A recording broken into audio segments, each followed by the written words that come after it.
I talk about movies on YouTube and TikTok because I need to get away from all the divisive political talk, to create an oasis, if you will.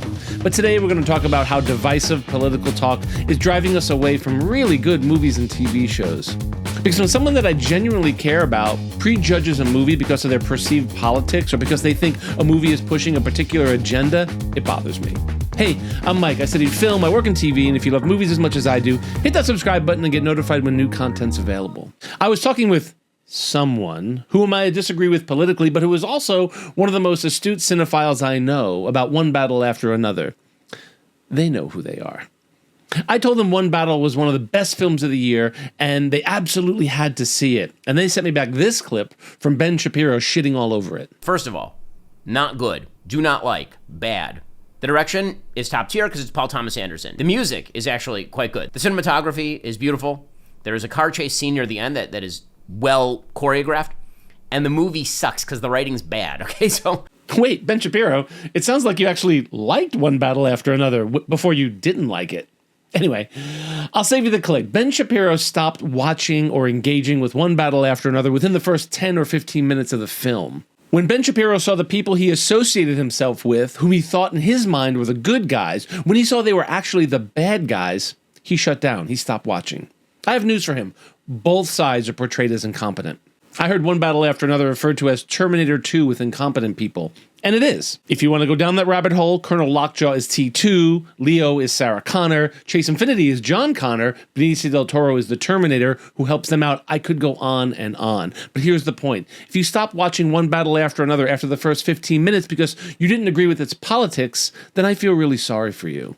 Because if my friend and Ben Shapiro had stopped for a minute and opened themselves up to the message, then they would have seen that One Battle After Another is a movie about being a dad. And how that's different than being a father. It's a story that's trying to say that all these silly political battles on both sides are meaningless unless we have family. It's a story about being a parent while making fun of both agencies like ICE, although the term is never used, and revolutionaries like the French 75. Both sides are portrayed as bumbling and ineffective, but what shines through is love. We're never even told if Leo is aware or cares that Chase Infinity is not his biological daughter, because it doesn't matter. Leo has found a new cause, an arguably more important one that he is not going to bungle. He's a dad. So I feel sorry for anyone who dismissed One Battle After Another as left-leaning propaganda. But if that was all, then I might not have made this video. If you've seen Pluribus, you might know what I'm talking about. I watched Pluribus and thought it was an analogy for artificial intelligence. Carol is us, communicating with a sentient being that contains all of human knowledge but with no ability to create anything original. Because art is point of view. That's any art. We are experiencing something through the artist's eyes. They're showing us how they perceive the world. There's a lot of evidence in Pluribus to point to this. Carol takes the original Georgia O'Keeffe to replace her print of the same painting.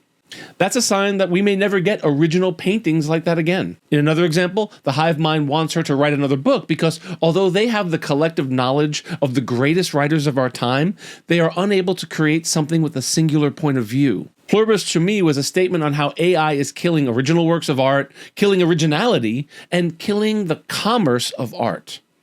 If Carol were to write another book, as the hive mind seems to want her to do, she'd only sell one copy of it, and all of humanity would have read it. Kind of like making a movie or music and posting it for free on the internet. My Republican cinephile friend sent me this article from the right-leaning National Review. Do you want to guess what the right wing thinks about Pluribus? They loved it. They read the show as a rebuke of wokeism. The article is titled, "Hollywood Comes After Mamdani." The hive mind? That's us, the woke Democrats, or further, socialists. They see themselves as Carol, a symbol of rugged individualism fighting against the collectivism of society. It's not a bad read on it. In fact, I'm confident enough in my political ideology and sense of self to see that.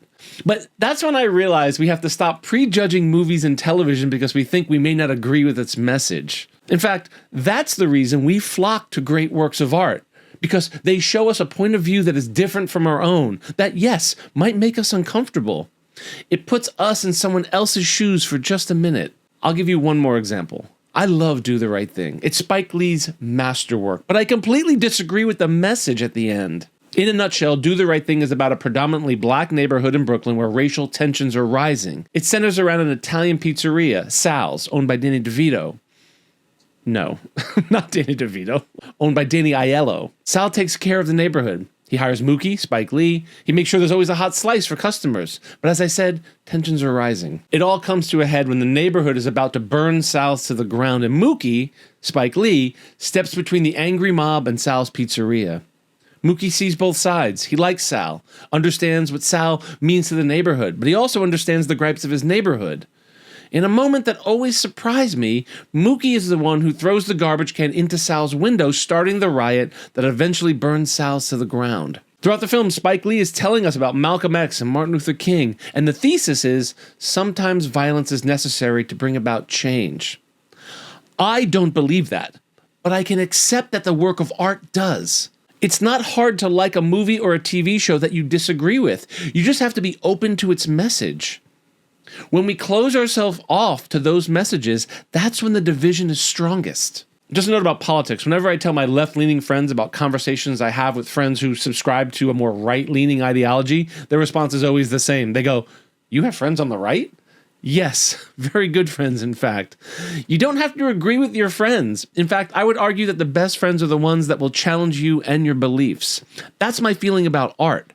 The best ones are the ones that challenge your beliefs. So yes, I will continue to watch the movies and TV shows that make me think, that challenge me to see things in a new light. That's the beauty of art. As always, I'd love to read your thoughts in the comments below. Film is about community. I'm Mike, and I love movies.